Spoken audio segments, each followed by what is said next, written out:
Celebration of the week Delhi police कार्यक्रम का आयोजन वसंत कुंज थाने में किया गया। साउथ वेस्ट की तमाम आरडब्ल्यू यहां पर पहुंची और दिल्ली पुलिस को अपनी अपनी समस्याएं बताई और उन समस्याओं का दिल्ली पुलिस के द्वारा यहां पर उनको निजात भी दिलाई गई।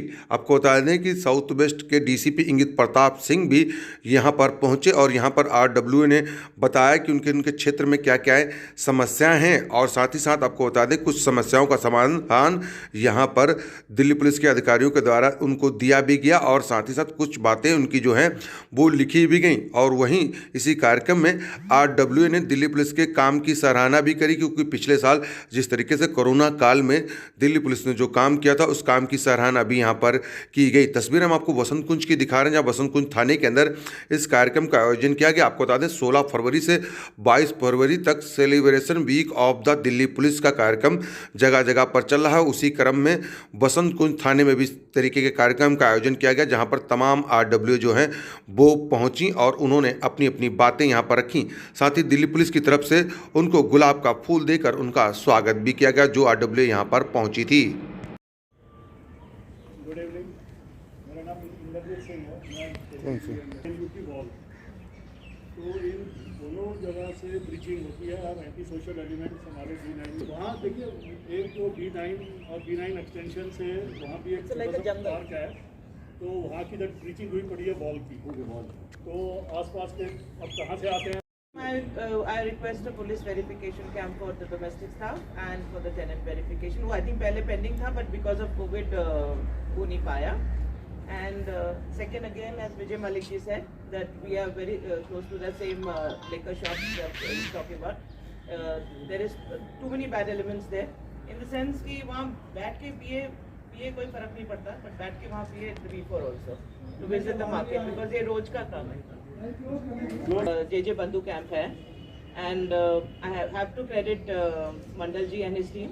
बहुत बारी रेगुलरली उन्होंने ड्राइव करी है, क्लेanलीनेस की भी, मतलब cleanliness in the sense moving of the vehicles and moving of the जो ये पटरी पे लग जाती हैं शाम को इन एवरी डे। इनफैक्ट 2-3 तो अब परमानेंट हो गई हैं, वो भी कोविड के बाद, पहले नहीं होती थी बट अब बहुत रेगुलरली। बट अब आई डोंट एक्सपेक्ट कि रोज हो जाता है इस तरह वेस्ट जाता है, जिससे हम जेएनयू रोड पे चले तो उस तरफ किशनगढ़ हो जाता है। तो सर अगर हमारे को पहले हमारे 2 पुलिस स्टेशन थे, अगर हमारे को 2 में ला दिया जाए, कुछ सेक्टर जो 3-4 सेक्टर है वो किशनगढ़ में चले गए। तो एज थिंग मैं ये कहूँगा, क्योंकि अगर हम सब इकट्ठे रहें, अगर जैसे हमारे को 3 पुलिस स्टेशन 3 जगह reports is different, very difficult for all of us to coordinate.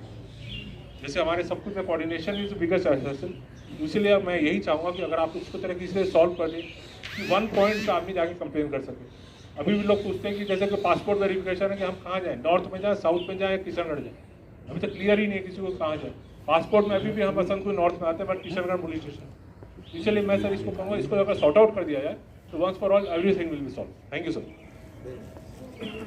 तमाम तरह की शिकायतें मिली, थेफ्ट का, स्नैचिंग का, तो किस तरह का रहा ओवरऑल?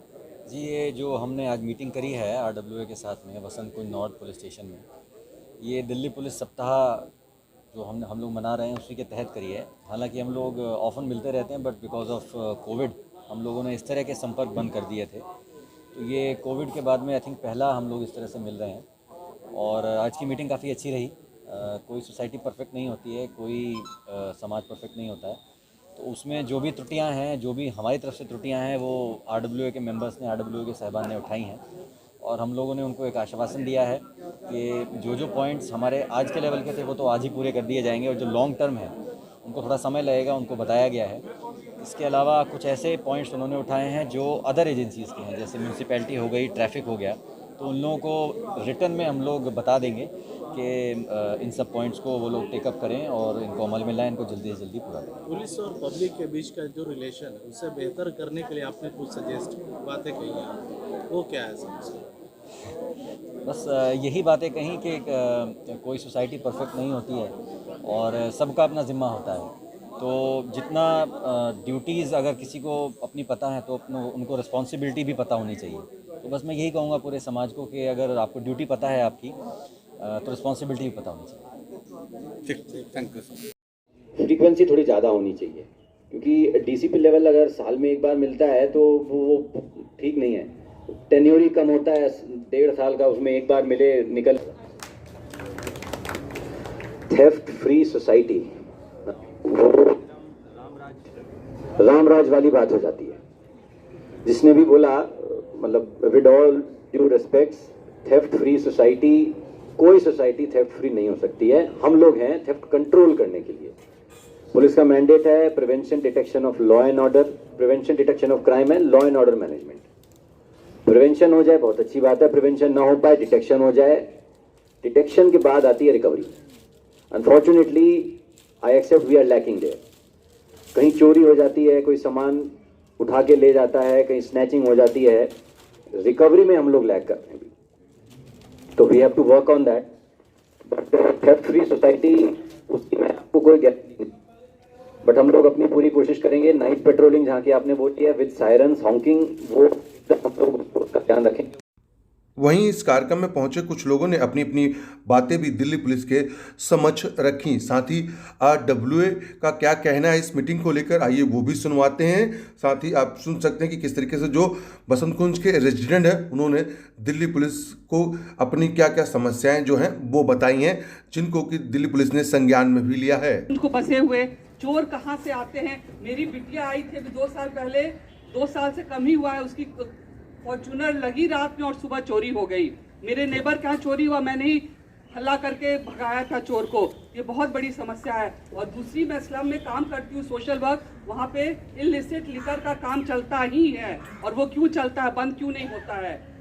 और तीसरी बात है, मैं अकेले ड्राइव करती हूँ तो रेड लाइट पे ये बैगल्स क्यों नहीं खत्म होते हैं। हमने जरा सा मास्क हटाया, हस्बैंड वाइफ बैठे हैं तो 500 रुपया फाइन दे देते हैं। कितना बड़ा ये क्राइम है, इसमें इन्वॉल्व है चाइल्ड ट्रैफिकिंग, ह्यूमन ट्रैफिकिंग। और क्यों नहीं हमारे थाने के आगे ही वहाँ पर मॉलेस्टेशन भी हुआ था मेरी फ्रेंड की डॉटर से।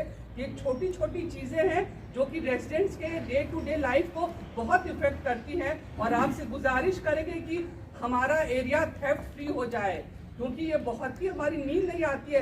मेरा बेटा ISB में प्रोफेसर है, पहली बार 1 साल 1 महीने में जाके रही, मुझे लड़के को घर में रख के जाना पड़ा, क्योंकि हम लोगों की मेहनत की कमाई है ना। पीछे में तोड़ के हर कुछ, नल भी ले गए, दरवाजा भी तोड़ दिया, छोटी मोटी भी चीजें की, तो उसका रिप्लेसमेंट कौन करेगा।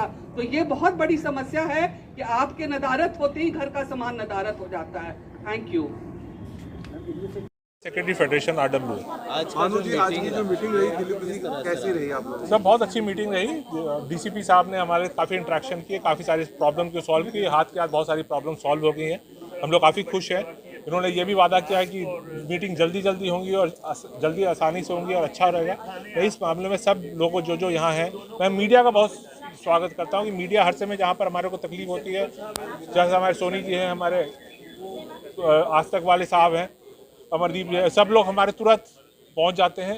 It is a very good opportunity. Thanks a lot.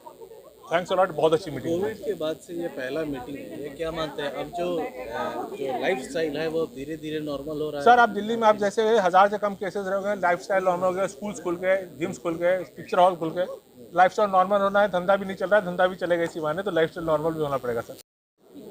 हृदय से धन्यवाद करता हूँ first of all police station वालों का। हमने जब भी इनके सामने कोई सवाल रखा है, आज तक कभी निराशा नहीं हुई।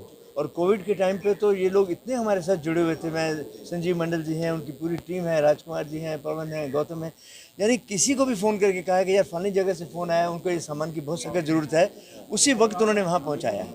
और उसके अलावा सिटीजन फोरम ने जब भी कुछ समस्याएँ रखी हैं, हम हर RW के साथ कोऑर्डिनेशन में रहते हैं, चाहे वो B10 हो चाहे C2 हो। इलाके में क्राइम की बात करें तो प्रायोरिटी किस तरह की देखिए क्राइम जी, को जल्द से जल्द खत्म करने के लिए? मेरे ख्याल में जहाँ पे लोगों को खुद भी कोऑपरेट करना चाहिए, जैसे कि कहा गया है। मिसाल के तौर पे अगर सोम बाज़ार लगता है और आप अपनी गाड़ी खड़ी करके जाते हैं और आप उसमें पता है सबके का सामान लेने निकले तो घंटा डेढ़ लगने वाला है, तो कुछ जिम्मेदारी आपकी भी बनती है ना। कि कोई आप चाबी लगा के खोल के, ताला खोल के, या शीशा खुला रहेगा एक उठा के ले जाए तो उसकी रिपोर्ट करने का क्या फ़ायदा? हमारी जिम्मेदारियाँ नहीं बनती क्या?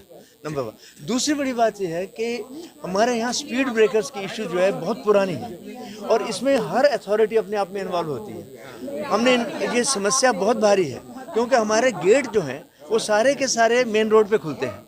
चाहे वो C2 हो, चाहे C8 हो, चाहे C4 हो, चाहे स्पीड ब्रेकर गेट से पहले होना बहुत ज़रूरी है, ताकि जो स्पीड पे ट्रैफिक आ रही, अब देखिए ग्रीन लाइट हुई और उसके 100 गज की दूरी पे गेट खुलता है C2 का। अरे भाई वो कहाँ से निकालेगा अपनी गाड़ी, और निकालेगा तो मार के निकालेगा ना। तो कहीं ना कहीं ये बहुत ज़रूरत चीज़ें हैं जिसमें दिल्ली पुलिस भी मदद करने के लिए आगे आए तो बहुत मदद हो सकती है। तो इस तरह